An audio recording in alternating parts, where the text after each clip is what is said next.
नेता वही, पार्टी वही, माहौल भी वही। फिर मनोज तिवारी आखिर वक्त पर पीछे कैसे रह गए? राजनीति में कब कौन कितना आगे जाएगा और कौन कितना पीछे रह जाएगा, ये कहना मुश्किल होता है।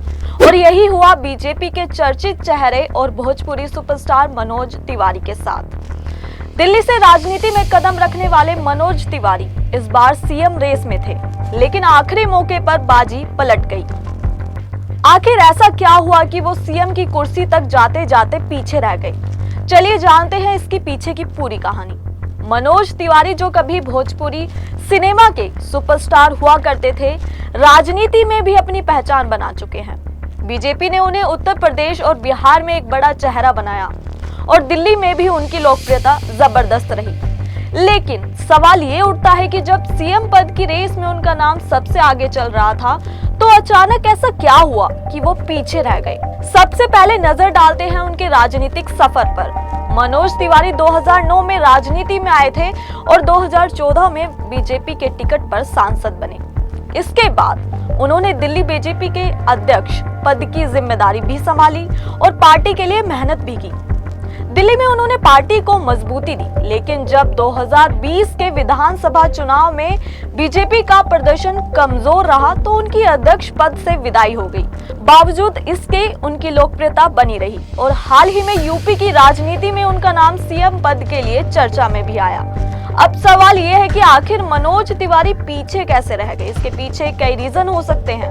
अनुभव की कमी, राजनीति में अनुभव मायने रखता है और बीजेपी का नेतृत्व शायद इस बात को लेकर आश्वस्त नहीं था कि मनोज तिवारी को अभी सीएम पद की जिम्मेदारी दी जा सकती है या नहीं। जातिगत और क्षेत्रीय राजनीति, यूपी की राजनीति में जातिगत समीकरण काफी अहम होते हैं। मनोज तिवारी पूर्वांचली समुदाय से आते हैं, जो यूपी में एक बड़ा वोट बैंक है, लेकिन बीजेपी को अपने कोर वोटर्स को भी साधना था।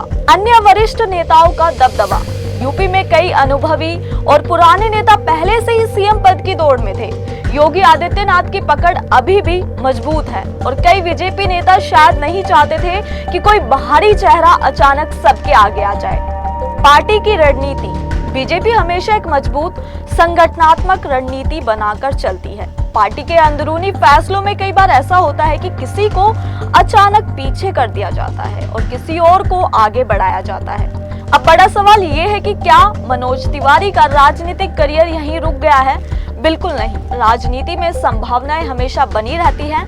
मनोज तिवारी अभी भी बीजेपी में एक बड़ा चेहरा है और आने वाले समय में उन्हें किसी और अहम पद पर देखा जा सकता है। तो क्या बीजेपी के बड़े नेता मनोज तिवारी के लिए कोई नई भूमिका सोच रहे हैं? क्या वो 2027 में फिर से किसी बड़ी रेस में होंगे या राजनीति से एक बार फिर दूरी बनाकर अपनी पुरानी दुनिया यानी कि सिंगिंग और एक्टिंग की तरफ लौटेंगे?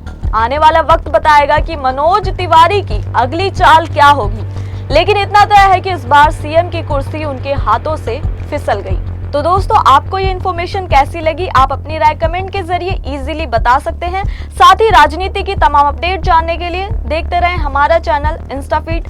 साथ ही चैनल को सब्सक्राइब करना न भूलें। धन्यवाद।